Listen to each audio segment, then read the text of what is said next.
Hi అండి. అందరూ ఎలా ఉన్నారు? బాగున్నారా? మళ్ళీ తుఫాన్ అంటున్నారు కదా, కొంచెం జాగ్రత్తగా ఉండండి. మొన్ననే మోంతా తుఫాన్ అయిపోయింది, మళ్ళీ స్టార్ట్ అంటున్నారు తుఫాను. ఇక్కడ చూస్తుంది బేసిల్ చెట్టు, కొంచెం పుదీనా తులసాకు కలిపినట్టు ఉంటుంది టేస్ట్. ఇదేమో తమలపాకు అండి, మంచి నాటు తమలపాకు.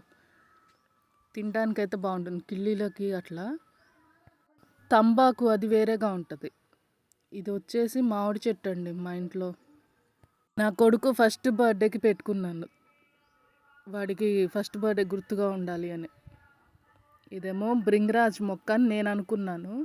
ఇది చూసి కాదు భృంగరాజ్ కాదని మా అత్తగారు అంటది. ఏదో మీరే చెప్పాలి. నిన్నటి నుంచి బాగా జలుబు చేసి ఎండ చూడంగానే టెంప్ట్ అయి బయటకు వచ్చా. అంటే ఇక్కడ 2 days నుంచి ఎండ కంటే కూడా కొంచెం చల్లగా ఉంటుంది వాతావరణం. అందుకని ఎండ చూడంగానే కాసేపు బయట కూర్చుందామని బయటకు వచ్చా. చూస్తే ఈ మొక్కలన్నీ బాగా కనిపించింది, ఒకసారి వీడియో తీసి పెడదామని చెప్పి తీసాను అంతే. ఇది మా ఇంట్లో ఉండే సపోటా చెట్టు అండి. 365 days కాయలు ఉన్నట్టే ఉంటాయి, కానీ మేము తినేది తక్కువ. కోతులు లేకపోతే బయట గోడ పక్కనే ఉంటుందిగా, ఎవరికి అందింది వాళ్ళు కోసేసుకుంటారు సీజన్ అప్పుడైతే బాగా. ఆవాలు. ఇది వచ్చేసి మందారం అండి. ఇది చాలా పెద్ద సైజులో పూస్తుంది, ఒక్కొక్కటి మన అరిచేయి అంత ఉంటుంది మొగ్గ. పువ్వు పూస్తే ఒకటి మన అరిచేయి అంత ఉంటుంది. ఇదేమో గన్నేరు చెట్టు, అందరికీ తెలిసిందే, అందరి ఇళ్ళల్లో ఉండే మొక్కలే. ఇవన్నీ వంగ మొక్కలండి, విత్తనాలు వేస్తే వచ్చినాయి. విత్తనాలు ఏందో అలా చల్లుకుంటూ వెళ్ళిపోయాం. అన్ని రకాల విత్తనాలు మీషోలో తీసుకున్నాం. ప్యాక్ ఆఫ్ 25 ఏమో వచ్చాయి రకాలు, 80 రూపాయలు పడింది. అదేమో మైక్ ఫ్లవర్ అని నేనంట, మైక్ లాగుంటుంది చూడ్డానికి.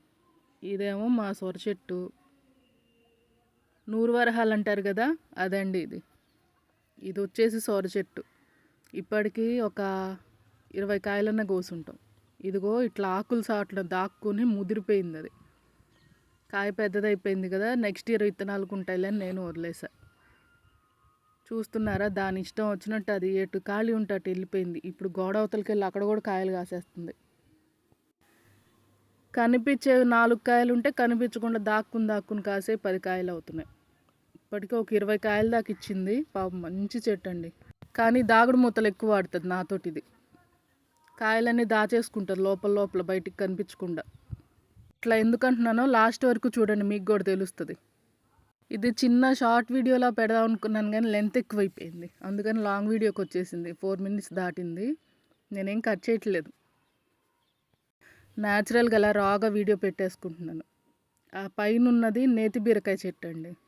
కార్తీక మాసంలో ఒక కాయ రాలేదు, కానీ అయిపోయిన తర్వాత ఇప్పుడు ఫుల్గా వస్తున్నాయి కాయలు. కానీ ఒక్కటి మిగలదు మాకు, ఎందుకంటే కోతులు తినేస్తాయి. ఈ సొర చెట్టు పాకి పాకి తులసి మొక్కని కప్పేసింది. ఇదేమో చెట్టు చిక్కుడండి, ఈ ఇయరే ఫస్ట్ టైం చూస్తున్నా నేను. ఇదేమో బీన్స్. మామూలుగా మనం మార్కెట్లో కొనుక్కున్న కాయల్లో విత్తనం ఒకటి కాయ ముదిరిపోయింది వస్తే ఆ విత్తనాలు ఎండబెట్టి నాటానండి. అది ఇట్లా ఈరోజు చెట్టు మంచిగా పెరిగి కాయలు ఇస్తుంది మళ్ళీ నాకు. మొక్కలు అంతే కదా, మనం ఒకటి ఇస్తే అది 4 ఇంతలు రెట్టింపు ఇస్తాయి కదా మనకి. ఇవన్నీ విత్తనాలు నెక్స్ట్ ఇయర్ కానీ పోగు చేసుకోవడానికి చెట్టుకు అట్లా వదిలేసాను అంతే. ప్యూర్లీ విత్తనాలు కూడా ఆర్గానిక్గా వేసుకోవాలి అని, చెట్టుకు ఆర్గానిక్గా పండించుకోవటమే కదా, ఆర్గానిక్గా విత్తనాలు కూడా వేసుకుందామని చెప్పి అట్లా వదిలేసాను. నెక్స్ట్ ఇయర్కి కలెక్ట్ చేసుకుంటా. ఇక్కడ మీకు చిన్న చెట్టు చూపించానా, ఇది కాదండి దీనికి ముందు. అది వచ్చేసి చింత మొక్క అండి. చింత మొక్క అది ఒకసారి చింత చిగురు ఎవరో కొనుక్కుంటుంటే పావు కిలో 70 రూపాయలు చెప్పారు. ఏం మాట్లాడకుండా సైలెంట్గా అక్కడి నుంచి వచ్చేసి మా ఇంట్లో చింతపండులో వెతికితే ఒక గింజ దొరికింది, అది నాటుకున్నా. ఇదేమో ముల్లంగి అండి. ముల్లంగి కూడా విత్తనాలు వస్తాయి ఏమోనని ట్రై చేద్దామని చెప్పి ఒక 2 దుంపలు అట్లా వదిలేసాను పీక్కుండా. దానికి పువ్వులు వచ్చింది. మరి విత్తనాలు ఎంతకు వస్తాయో లేదో నాకు తెలియదు, ఫస్ట్ టైం చూస్తున్నా. ముల్లంగి నాటాను, ఒక 4-5 దుంపలు నేను తీసుకున్నాను, 2 వదిలేసా విత్తనాల కోసమని. మరి ఎంతవరకు ప్రాపగేట్ అవుతాయో తెలియదు.